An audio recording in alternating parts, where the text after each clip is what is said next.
Well, here we are. It is Friday, October 25th, 2024. And as you all know, those of you that see the videos every week, we do these each Friday. We take a look at the auction market, the antique auction market, the Asian art market in particular, Chinese, Japanese, Korean works of art, Southeast Asian, and so forth. See what's been going on. Every week we find interesting things. We see some very unusual results sometimes, see some bargains go through, and we're going to cover them all as much as we can with what's happened in the last few days. And we're going to start out with some auction results that I think were sort of interesting in the past week. Many of them were, let's see, we have Stair Gallery, had a very good sale. We're going to talk about some of their things. They always do a good job. Stairs, I don't know if you've done business with them, but they've been around for a very, very long time. They handle some excellent estates. They're located up in Hudson, New York. They've been there for years, and they get a lot of good property from many good collections, and I think they get some referral stuff out of some of the New York auction houses, things they don't want, things they can't get to, or for whatever reason can't deal with. They end up at Stair, and Stair just always does a good job. Anyway, here we are. This was a sale they had on the 23rd this past week. And there was this very nice tiger and leopard screen that came up, Japanese, Edo period. Appears to be 18th century. It was on the global pages, the global and Patreon pages. There it is. Beautifully done. Nice soft muted colors. Love the bamboo trees. The colors are very appealing. The screen was about 11 feet long and around 4 feet tall. So it was a pretty good sized screen. Something that looked great on a wall. Some very good photographs, lots of good photographs of it, the details. I love the way it was painted. I love the expression on the tiger's face. And it's interesting that it did quite well. These Japanese screens, as many of you know, have taken sort of a beating over the last 20 years. And I've noticed something, and there's a few hints here. We're going to talk about the Andrew Jones sale. Some of the Japanese stuff did pretty well lately.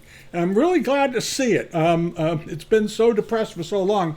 But we'll get to it. This screen did very well. It was estimated just 2,000 to 4,000, and Stair was probably thinking, the Japanese market's been depressed. Well, it ended up selling for 12,000 plus the premium, so around 15,000, or about 4 times the estimate. I don't think it was overpriced. I think that was an overpriced. I think it was a wonderful screen. So good on them for being able to get the money for it. And the same thing was true for another one here. This was also an Edo period screen, from what I could see, about the same size. Landscapes with flowers, very, very pretty, extremely pretty, good condition, very classic. And let's see, it was 40 inches tall. It was estimated at 1,500 to 3,000, ended up bringing, well, with the premium, a little over 5,000. So again, pretty good result for a nice piece of Japanese art.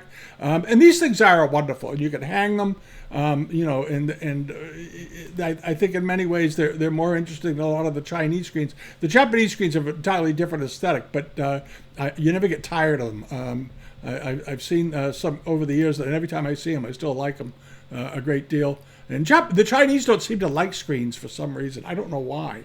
You look at Kangxi period screens that are Coromandel screens, who are incredibly carved and lacquered and all that, and they don't bring any money. They bring, they bring money, but for their size and what they are, they might bring, 100,000 or 50,000 or 40,000, but they don't bring the kind of money you would expect. Anyway, here we are. Back here, this is another thing that went through Stair. This was a very nice Girouche Bijar carpet. Now, it looks like a small rug visually. It was a little misleading. Always check the sizes, because I think sometimes people look at a carpet or they look at something and they blink at it. They don't spend a lot of time looking at it, and they just keep going. Well, look at the size of this rug. This rug is 9 by 15 feet. This was a very big rug, meant for, a large room. It looks like a scatter, but I love the pattern on it. This is an early 20th century example from what I can see. Very nice quality. They did provide some good pictures of it folded over. These are Bijars, so they're very dense, very heavy, very stoutly woven, and they're in the trade. They've been known forever as iron rugs. Just because they last forever. They are extremely durable. We have a number of them here in the house, and they just don't wear out. You can put rolling chairs on top of them, and it doesn't bother them at all. The rollers don't dig into them or cut them. They're amazing. This one went for $6,000 plus. There's a fly. We have the doors open here today. It's about 80 degrees out. A little house fly just came in. We expect to see those in late October. Anyway, sold for $6,000 plus the premium, or around 70. What's that come out to? About $7,500, I guess, $7,800. Not a bad price for a big room-sized rug and in great condition.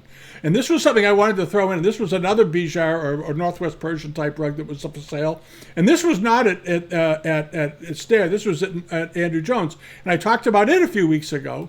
Well, I guess the rug market out west isn't as popular, as big as the rug market in the east. This was a very fine rug, in some ways better in design and quality than the one that stole at Stair. Not that the one at Stair wasn't a good rug. A little bit smaller, just a few feet smaller. A little, in width. This was 6 foot 6 by 16 feet, so it was a little narrow but a bit longer. This sold for just $2,000, also from roughly the same vintage, and rather surprising. And that just shows you the differences between different markets and different auctions, and how inconsistent they are. So if you're looking to buy rugs, you want to go out, you find the rugs that you like, and then scatter some bids around. And if you like this rug as much as you like the one at Stair Gallery, you'd be satisfied with either. Well, you get this one for about half the price. All right. And the one at Stair wasn't a bad value, but I'm just saying that if you really want to shop it around, you can certainly do that. And then this was an interesting pair of export jugs, 18th century, circa it's 1775 or so. One of them had restoration to them. One of them was perfect. But these things look visually like small pieces, like creamers or little coffee jugs. These were giant pots. They were 15 inches tall each. Very unusual. We've seen them before in this size, but you don't see them very often. And these were really, really fine examples. One of them had some restoration to it. One of them was perfect. And I think people sort of glance at these and they don't bother checking the size, because they just automatically assume they're 6 or 7 inches tall. Small little ones. These were big. And they went for just $1,200 plus premium, or around $1,400, $1,500, which I think was an absolute bargain. One of them should have been worth $1,500 to $2,000. And I think that it was because not enough people bother to take the time to read dimensions. Always read the dimensions. Always read the dimensions. All right. And then there is the Pronk dishes. Cornerless Pronk had a busy week. We're going to get to the Cornerless Pronk vase jar that we talked about a few weeks ago that was at Andrew Jones out west. It did very well, as we thought it would. No reason for it not to. But this is another set. These Cornerless Pronk, these parasol, the ladies with the parasol plates. This is one of the most well-known of all the Pronk patterns. Of course, they turn up. Even the Japanese copied them, and they've sort of come a little bit soft in price. I've noticed over the last few years. They used to bring $1,200 to $2,000 per dish, 8 or 9 inch dish. And today they've come down. Here you have a pair of them with the premium, ended up selling for probably about $2,000 or $1,000 a piece. So the prices have softened on these, which is great if you're a collector. It's a great deal. And the estimate, I think, was spot on. They did a very good job of estimating these $1,500 to $2,000. And these had been sold by a dealer I know in Boston, Polly Latham, who's a very good China trade dealer in the city. She did shows for years. She's been around. She's been a dealer at this point for 30 or 40 years. Polly, if you're watching, I know I hate to point that out to you, but... She's been around a long time. She's handled a lot of good stuff. I've known Polly since way back. Nice lady. All right, and then over to this very handsome pair of Kangxi period biscuit and bear enameled Buddhas. These are great. I thought these were very, very nice. They were 6 or so inches in height. One was 5 3/8. The other one was 6. But very, different patterns, wonderfully done, well-known types. The potting and decoration, facial expressions were excellent. The glazes were good. I think these were sold originally by Chait Gallery, as I recall. Ralph Chait Gallery. Ralph Chait, you'll see their name often on biscuit wares. They sold a lot of Kangxi biscuit wares over the years, some great ones. I've had many of them. Turned up at auctions here in New England, and they turn up around New York. It was really I don't know if it was their bread and butter, but they certainly liked to sell. They certainly loved biscuit wares. And here you have a very fine pair of them. They had a rather low estimate, just $1,500 to $3,000, and they ended up going for $6,500 plus the premium, or around probably about $8,000 roughly, all in and done. But they're very nice. There were some, also you may recall, some very good biscuit wares that did quite well at the Doyle sale a month or so ago. Same sort of stuff. These were very, very nice. They deserve to bring a good price. These are beautiful things, wonderful examples, and they always have, because of the way they do the faces, they're always very, very detailed and expressive most of the time. They're very, very nice. And then over to this. Now, this was Stair Gallery, had these. And I had mentioned at the beginning, Japanese things seem to do pretty well, getting a little bit of life back at them. Well, here you have a pair of Meiji period Japanese jars, 22 inches tall each. Very attractive, very nice, very, very decorative, well painted.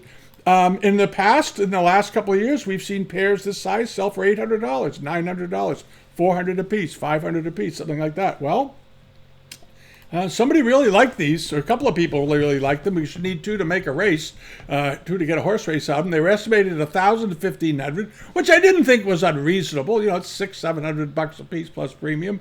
Well, they went pretty well over that. They ended up going for $2,400 plus premium, or around $3,000, $3,200. And that's a good, strong price. And it's not a bad, I mean, there's nothing wrong with the jars. They're beautiful vases, beautiful colors and all that, and they deserve a good price. They deserve some appreciation in the market when it comes to money, but you haven't seen it for a while. And I think there seems to be maybe a little bit of shifting in taste, I'm hoping, where people that are looking for beautiful Chinese and Asian ceramics and Japanese ceramics will look toward the Japanese market and realize just what a crazy undervaluation that market is right now. As compared to Chinese stuff. The Japanese works, I've talked about it over and over, are exceptional. And it's just because the market demand dwindled off 20 years ago and never really came back. But I think there seems to be some burgeoning appreciation renewing for these works of art, and I'm very happy to see it. It's a good thing to get into. But these were very, very pretty, and I think they deserve the price they got. All right, and then over here to this. This was an interesting lot. It was a set of 5 Kangxi porcelain lotus form dishes. They were about 9 inches in diameter. Very, very attractive. Very, very attractive. There were 5 of them, and they were estimated reasonable, $1,000 to $1,200, $800 to $1,200. There were 5 of them. These were very nice, and they looked to be in quite good shape. I'm just checking them quick for. I didn't recall any of them being damaged or anything. I don't see anything that indicates that. And they were estimated, $800 to $1,200 was the estimate. That was kind of low. You figure these plates are all worth around $400 or $500 a piece, and that's roughly what they brought with the buyer's premium, about $500 each, which was absolutely fine. Nice looking porcelain. And then this was the bargain of the week. And I don't know what happened, and I don't know how it happened, but this is a really, really fine armorial cider jug, sold by a well-known British dealer. His label's on the bottom. This is a circa 1800 jug. I don't know what happened. I have no idea why. This is a very, very fine example from what I can tell. It measured 9 inches in height. Looked to be in beautiful, clean condition. It was estimated at $800 to $1,200. It had a minor repair on one area of the rim, according to the description, and it went for just $200 plus premium, or about $260. That was a great buy. I wouldn't care if the food line had been totally restored for that kind of money. This was beautifully potted. The potting on this was exceptional. It had some very nice big sort of gutsy strap handles. The enamel, the artwork on them looked to be fully intact and excellent. The gilding didn't have any wear to it.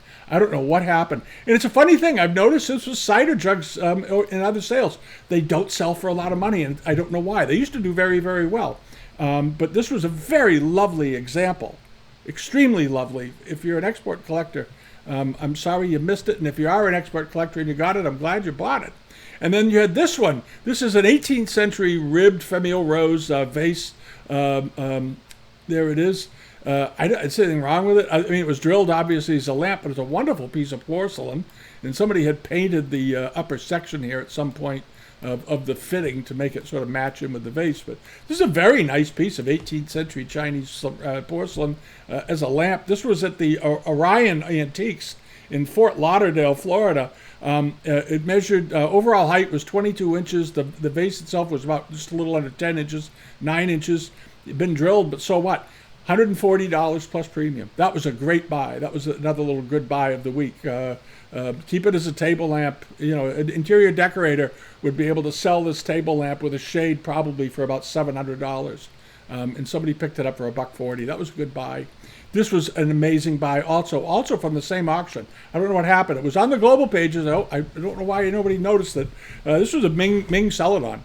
Obviously, Ming Lung Quan Celadon. It had a sort of an odd mount base added to it. Here's the base, goes down here, and then they put this sort of step funny base on it. But that's a Ming Celadon. It's a rustic one, but there's nothing wrong with it. And somebody had made it into a lamp. And this was a beautiful example. Measured 22 inches high. The vase itself is about 10 inches. So, there you go. So somebody bought a Ming Lung Quan Celadon all ready to go as a lamp for under $100. That was a very, very, very good buy. Like I said, leave bids. Always leave bids. I heard from a few of this. Somebody this week got something really good. They left a slew of bids, so they got one thing, but it was an unbelievable bargain. Very nice. And then over to this. This was Andrew Jones's sale out west. This very nice Japanese gilt and painted model on wood, lacquered Edo period. I like this a lot. I talked about it a couple of weeks ago. I like this. There was one not too dissimilar from it in the Doyle sale that had a big estimate, but it didn't sell it. I have no idea why. I hope they get it sold. That was a nice one. This also was a very, very nice one. Slightly different, but nice elongated body, beautifully carved robes, nice facial expression, good detail all the way around. This is a lovely, lovely piece. It's got some good age to it, 18th century or earlier. Very, very nice. And in the end, it did fine. It brought $3,400. It went well past its high. Its high estimate was $2,000. Went well over that, and ended up selling for $3,400 plus the premium, or around $4,400, which is perfectly reasonable. I think it was actually a very good buy, even at that price. It was a big piece. The figure height was 54 inches. This was a fairly tall statue. It was a nice big figure, good, impact a room. For that kind of money, I think is an absolutely wonderful buy. You'll love it forever. And then over to this, another pair of vases. These were the Amari vases that were at Andrew Jones's. These were 37 inches in height. Very, very pretty. Meiji period with stands. And these sold for $2,800 plus the premium. But very attractive. Beautiful color combinations. Love the teal blue in them. I like the giant lappets coming off the bottom and so forth. It's very, very nice all the way around. Nice big pair of vases. And they were estimated at, again, $8,000 to $1,200, and ended up going well over that for around $3,500 with the premium for the pair. But beautifully done. Beautifully done. And then hopping along over to this. We talked about this a few weeks ago. This is one of these Masonic tankards. And this was at Tremont, had this up outside of Boston here, just down the road. Brett and Jimmy Callahan had a sale, and this was on October 20th. And I talked about this a few weeks ago because the estimate was very, very modest, I thought. And these Masonic examples in this pattern turn up from time to time. And it's an interesting thing because for a long time, Masonic pieces were almost unsellable because the Masonic community does not support the resale of Masonic items as they turn up in the auction market. They won't buy them because they don't want attention drawn to them because they're for the organizational use. They're not to be collected by non-members, so they're not to be invested in and so forth. So for a long time, Masonic pieces brought nothing. Absolutely nothing. I remember in the back in the 1980s, I knew a dealer that had an 18th century Masonic punch bowl that was amazing. It was amazing. Had all the Masonic symbols, it was just fantastic. And he said, I can't sell, nobody will pay any decent money for this at all. I think he'd end up selling it for, $1,200 or something. It was a big punch bowl because the Masonic guys just aren't out there, and there's not a market established where people can go look up prices and say, oh, well, they're worth $6,000 or $8,000. They're just not worth anything. But in recent years, it seems as though China trade material with Masonic emblems on them are getting some attention, and we're starting to see this. This has been going on now for about 9 years.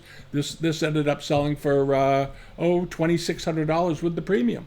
So double its estimate, and I think that's part of the reason why Jimmy and Brett put a modest estimate on it, because historically Masonic wares don't sell for a lot, but they seem to be selling for more and more now, and they should. I'm sorry, I know a lot of Masons. My grandfather was a Mason, but it's part of history, the art history that goes with it. Deserves attention. And then here's the Pronk jar. This was the jar we talked about a few weeks ago because it's a very desirable type of porcelain, and it ended up with 62 bidders watching it, and I'm sure it had the same number over on Invaluable and Sale Room and all the other websites. This is a very, very desirable piece of porcelain. It had some restoration to it, apparently. It measured 28 inches in height, so it was pretty good size, a little over 2 feet, but very, very nice, very rare. The Peabody Essex Museum has one of these, of sort of in this genre. Sold for $26,000 plus the premium, or around about $33,000, which is perfectly fine. Could have brought more. In the past, we've seen these sell for more, but they don't turn up much anymore. The Peabody Essex one is a famous one because it's been there for so long. It used to be on the staircase coming down from the second to the first floor, I think, or the third to the second floor. It was in one of these alcoves. I used to love going just to look at that. At any rate, here's one, and somebody got it, blew the estimate to bits, 10 times the high, more than almost 15 times the high estimate. It was estimated at $1,500 to $2,000. All right, and then this, remember the rabbit. This is that Nissy Beret rabbit that's been reproduced to death so many times. And I said, they generally don't bring much, even the originals. And you can buy the reproductions of these for $200. Here's an original, went for $200 plus premium. And this was at Schwenke's down in Connecticut. Very nice print. Very, very nice print. Charming bit of artwork. And something, if you put this, as I said a couple of weeks ago, if you put this image in Google Lens, you'll see it turn up everywhere because it's been reproduced and reproduced and reproduced on calendars, on T-shirts, all kinds of things for over 100 years. Everybody just loves this pattern. And there it is. You could have had the original for $200. That was the way that would have been a good thing to buy. All right, and then over here, we're going to talk about the Bonhams sale that's coming up. They've had a couple of sales. We did the video earlier this week on Ben Jensen's sale that's coming up in a few days. Check that video out. Just some really good things. A lot of things unreserved in that sale. A lot of it. The vast majority of that sale is unreserved. But also, this is an interesting sale that's coming up as well after Ben's sale. And but there's some stuff in here I don't understand. They've got some very nice things. This is a good sale, and they're following along. You'll see a number of the lots in here have starting prices of $10, or £10 rather. And that just means that these are unreserved lots. When you see those low starting prices, that's their way of letting you know that these are all unreserved pieces. There's quite a bit of unreserved pieces in here, especially early pottery and ceramics and so forth, tang jars and whatnot. There's a very, very nice green tang jar that I like very much in the sale. This one, beautifully shaped. And it was sold by a British dealer, John Burwald, who's been around for a long time. It's been TL tested. It measures about a little over 8 inches in height, and it's got a $3,000 to £5,000 estimate, but no reserve. It's starting at $10. So that's an opportunity if you want to take a shot at it, by all means. And the same thing with this same Jin Dynasty russet in a decorated jar or vase. I like this a lot. I think the decoration on this is actually quite good. You want to get a condition report on it, make sure it's okay, because I see something, it looks like a line or something. It may just be in the glaze. You want to get a condition report on that. Now, this is the one thing I'm going to complain a little bit about on this sale, is that I don't know what Bonhams' problem is with doing ample photographs. And it isn't such a big deal, but I'm going to get to an element of this auction where they just completely fell down, and I don't understand it. All right, and I know that people from Bonhams sometimes watch these videos. Why is your company so damn lazy about taking photographs? All right, just point blank. I'm just going to say it. You do it in Australia. You put an auction up. 80% of your transactions are online. And by not providing ample information, all you're doing is creating barriers for people who are interested in bidding in your damn auctions. Stop being so friggin' cheap with your photographs. If you're selling online, put up lots of photos. 5-6 photos per lot. All right? I absolutely don't get it. This is a very attractive piece of porcelain, and 50% of the people looking at it aren't going to look at it again because there's nothing to intrigue them. They can't see the bottom of it. They can't see any detailed shots of it. They don't enlarge enough. So, I'm just sorry. This really infuriates me, and I don't know, are Bonhams and Christie's and Sotheby's just getting out of the art business, out of the antique business, because all of them are making these strange decisions that make absolutely no sense to me for companies that claim they want to be online marketers.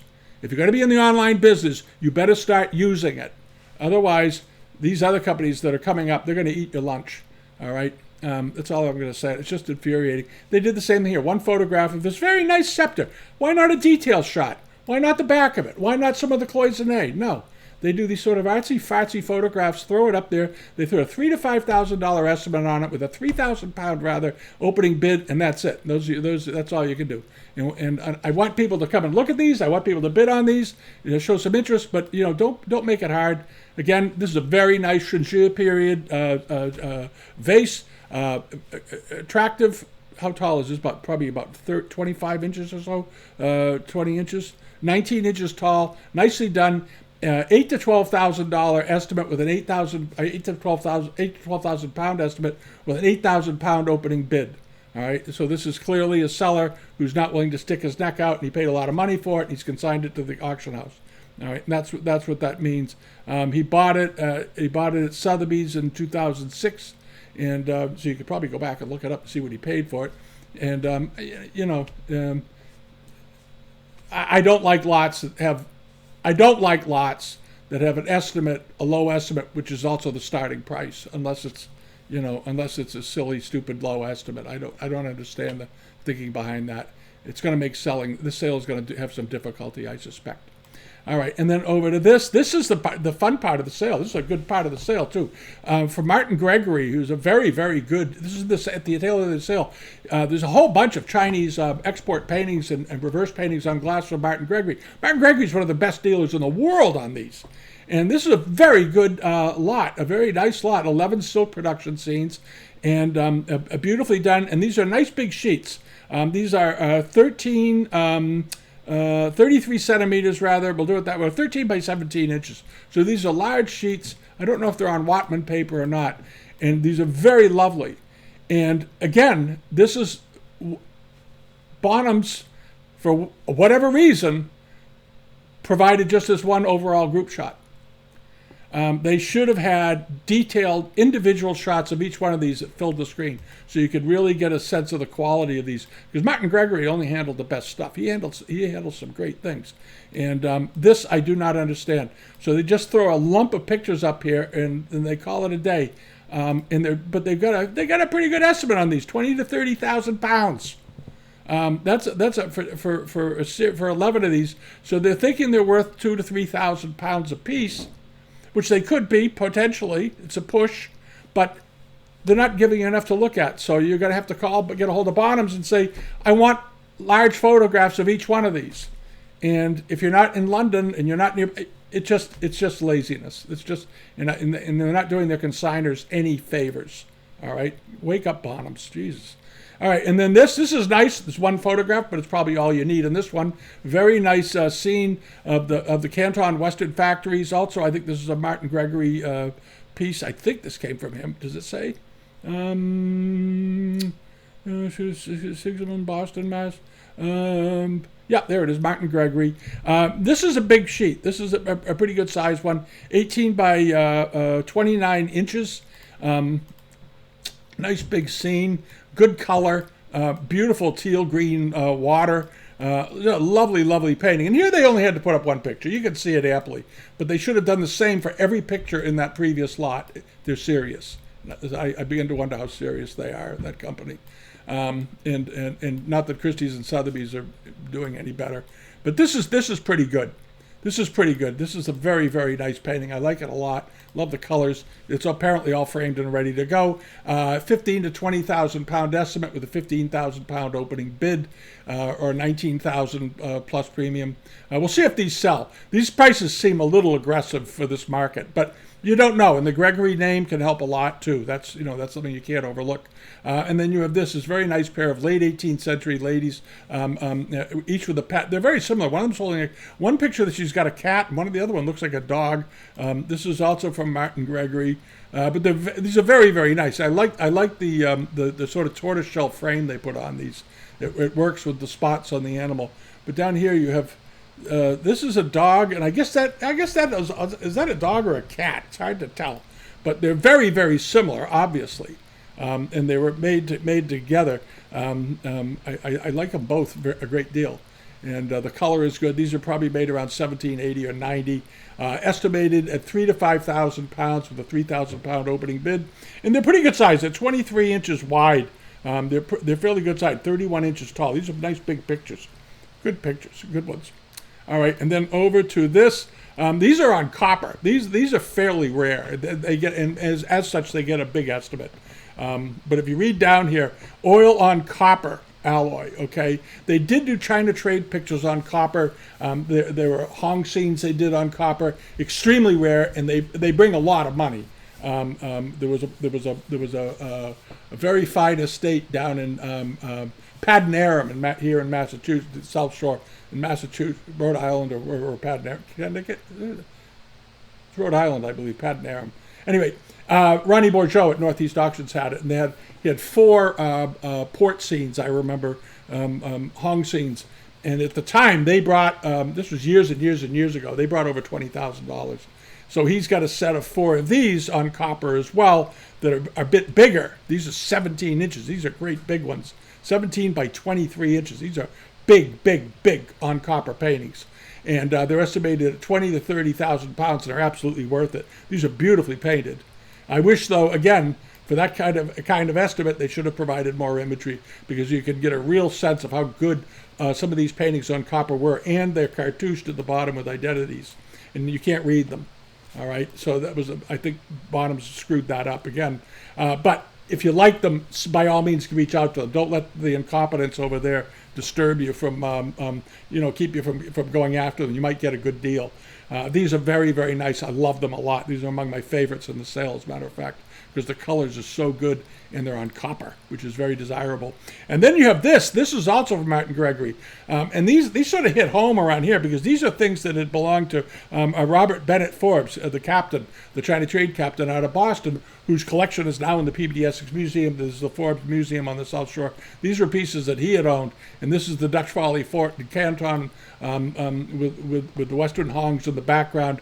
Very, very nice picture. Very good painting. Beautifully done, and this has been published before, I believe. Any rate, there it is, published and illustrated. Oh, Martyn Gregory published it, but it's been in something at PEM, or one of the museums had it too. There's a whole long write-up about Robert Forbes. He was a very famous China trade captain, worked with Perkins and Company, one of the most powerful China trade companies in the United States, and the famous museum and collector, his son Crosby Forbes, who we've done videos about, his great-grandson Crosby, who I knew was a wonderful man, and he was the curator at the PBD Essex Museum for a number of years. One of the nicest men I ever knew. Great man. At any rate, this is something that came down through his family and came out at some point. Beautiful picture. £3,000 to £5,000 estimate. It's an absolute bargain. And then this thing also from Captain Charles Robert Forbes. This was another piece handled by Martyn Gregory. This port scene of Macau. Nice watercolor, beautifully done with the ships in the center. This is a good size painting. Exceptional condition, because this is on paper. This isn't on canvas. And it measures 15 by 22 inches. Again, nice big sheet. £6,000 to £8,000, £6,000 opening bid, worth every penny, done around 1770. It's an late 18th century example that the Forbes family acquired. And then this, many of you will recognize this. This is a painting by Lam Qua of the famous Hong merchant Hu Qua. And Hu Qua was, we've talked about him before, he was a very active trading partner of the Forbes family.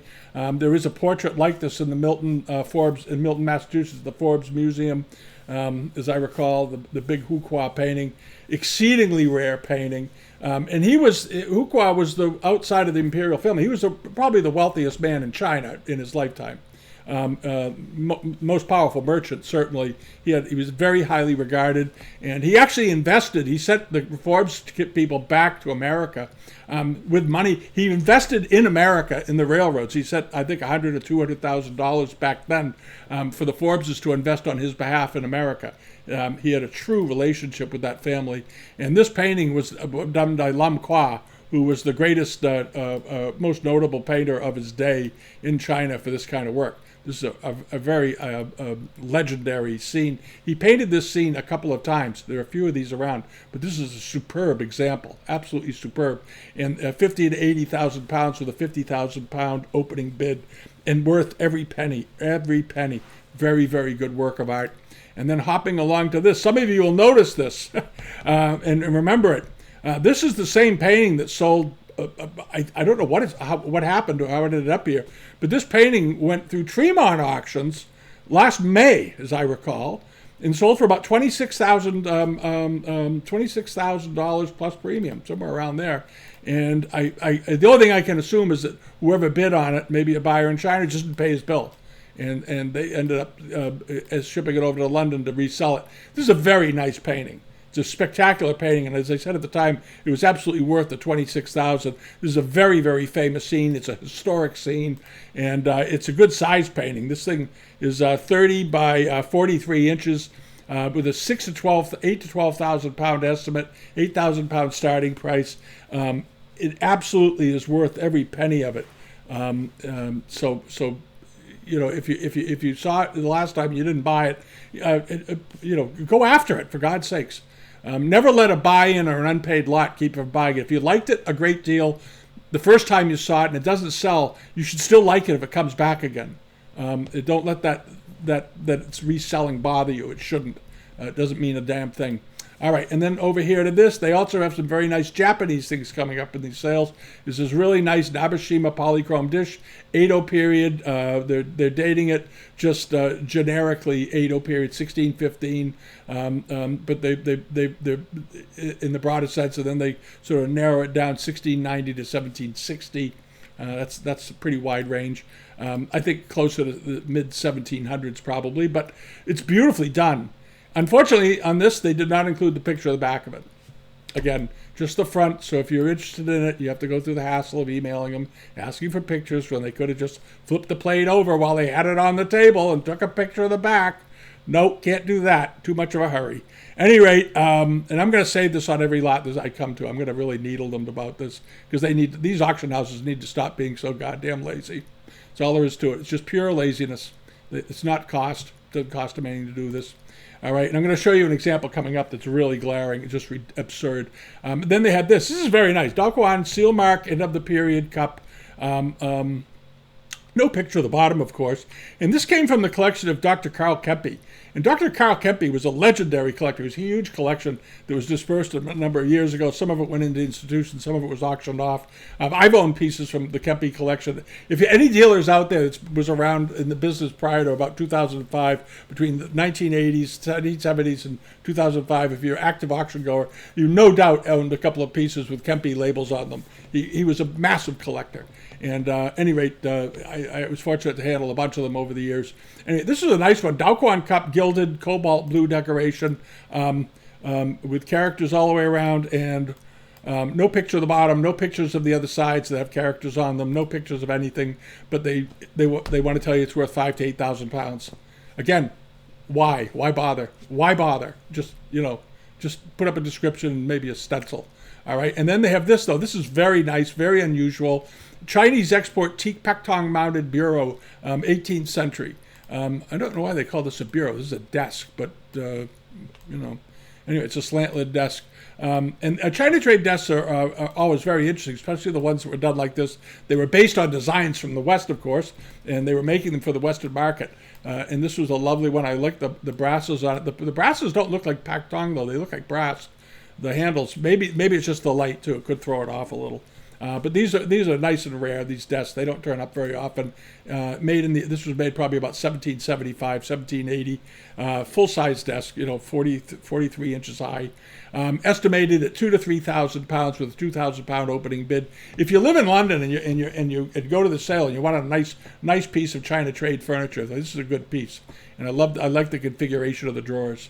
All right, and then over to this. These are the three lots at the last of the sale I'm going to talk about, because I just don't get what the hell they're doing over there. This is a brush washer, and it's got a Kempe label on it. There's the Kempe label. It's a very famous label and so forth. All right, they're only showing you the back of it. They're not actually showing you what the brush washer looks like on the face of it, the part that you'll see. They're only showing you the sticker. And I think that's a little bit ridiculous, to be perfectly honest. It's sort of it's rude. It's like you don't need to see the front of it. We're just telling you who it belonged to. It's a very, very poor way to sell things. They have this. They did the same with this one. Maybe they put the wrong pictures in. I don't know what the hell they're doing. All right, but that's the bottom of another brush washer. I'd like to see the front of it, the part you're going to enjoy if you buy it. They don't bother including it. And then to cap it, there's several of them in here like this. This isn't the only ones. There's this one. These are a pair of water pots, sang de bouffe water pots. And whoever made the decisions on the photography for these group of things is crazy. Just the bottoms, the water pots, sang de bouffe. Where's the glaze? Where's the oh, you don't get to see it. You only get to see the bottom of the goddamn thing. Excuse my French. I'm kind of furious about this. Bonhams. Get your pictures up. Wake up. Smell the coffee. People want to come to your sales. If you want them to come, maybe you don't want them to come. Maybe you don't want people attending your sales. But if you're a collector and you live in the London area and you can go by there, these kinds of screw-ups can bring in really low prices. All right, I'll just say it. If they don't do the photography and they don't make the photography obvious, 90% of the people looking at this are just going to skip it and move on. That's all there is to it. They're not going to stick around. And I don't know why, and I've noticed the other auction houses are doing the same thing. If you're selling online, you have to provide online service, which means shipping, great photography, ample photography, good description. The descriptions actually are quite good, but the rest of it, the photography is rubbish for this sale, basically. It's rubbish. It's a lousy presentation. And I noticed they've got 7 sales coming up, and none of them are particularly well presented. I think the Jensen sale was the best one they did, and it's probably because Ben stood over them and told them what to do. But or they did a better job because it was him. But the rest of the sales are sort of also skimpy on photos, and I don't understand it. I really don't understand it. It's like you're trying to get out of the business. All right, that's enough of that. I'm not going to go on. I've had a busy week. What's coming up over at eBay? A bunch of things are coming up. So this is interesting. Black Tortoise over in they're in where are they located? They're in I always mix up Texas. They've got some bird feeders in here. They've got a whole bunch of bird feeders. These are very nice ones too. They look okay. They all look like 19th century blue and white examples. These are very attractive. This is a pattern you see on similar pattern you see on Daguan pieces, Daguan bowls and so forth. Very, very nice. $41 so far. They've got ends in 5 days, 7 hours. They'll be on the on the newsletter page rather this week. So you want to check those out. There is another one here. These are more of the bird feeders. I really love them. I think they're great. They're little gems. Also, Joni's has got a sale coming up. It's closing in just a few days. They have this very nice yellow jar. I think it's a 19th century jar. They thought maybe 18th century. I think it's probably 19th century. But it's nicely potted. Looks pretty good on the bottom. It's got a Ming mark, which of course is apocryphal. But this to me looks like a 19th century base. The shape is good. The potting is the Ming shape, that's for sure. And it's up to $305. Nice egg yolk yellow piece. It should go up to 1,000, 1,500 pretty comfortably by the time it's over. But it's a nice piece of porcelain. It's a very attractive piece of porcelain with a good color. And then Josh Chamberlain's got some jades up again. I don't know if some of these didn't get paid for. I think he had some jades before. I don't remember. You'd have to go back and look.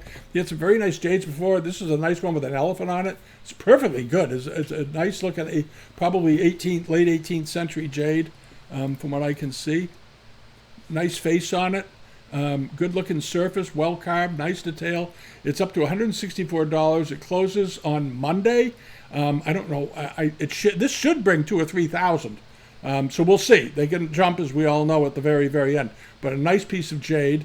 And then you have this is the a Ming plaque that he has, and this is up to $12.75. It also closes. This will probably bring 3,000 or 4,000 when it's all done.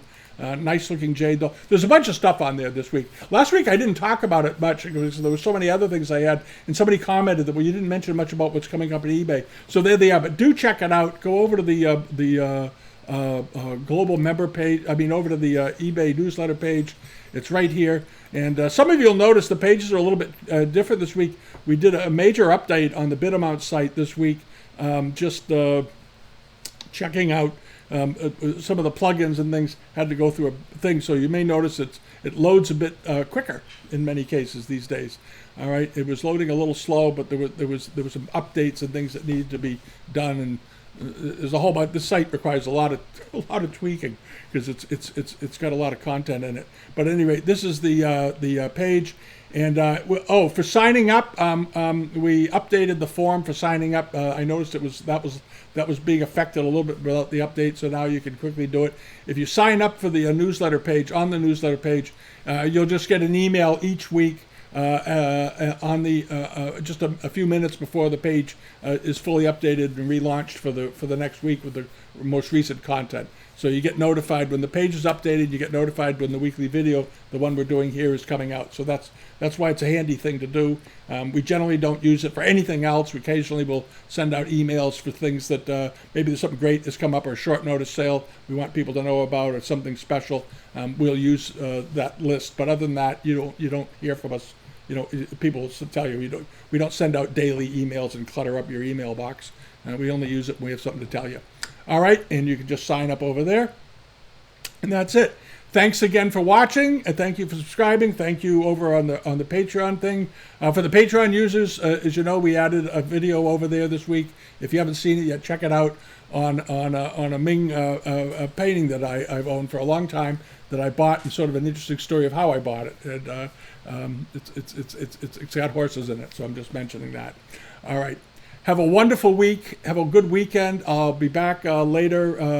We've got a couple of updates to talk about. We're waiting to get some information from Willie and Wallace about their sale. I've emailed them, and I'm hoping to hear back from just to get some basic background information. If they don't get back to us, they're too busy, I understand, and we'll just do the video anyway, but I'm hoping to hear back from them. All right, and that's it for the week. Thanks a lot for watching, and enjoy the fall. Bye-bye.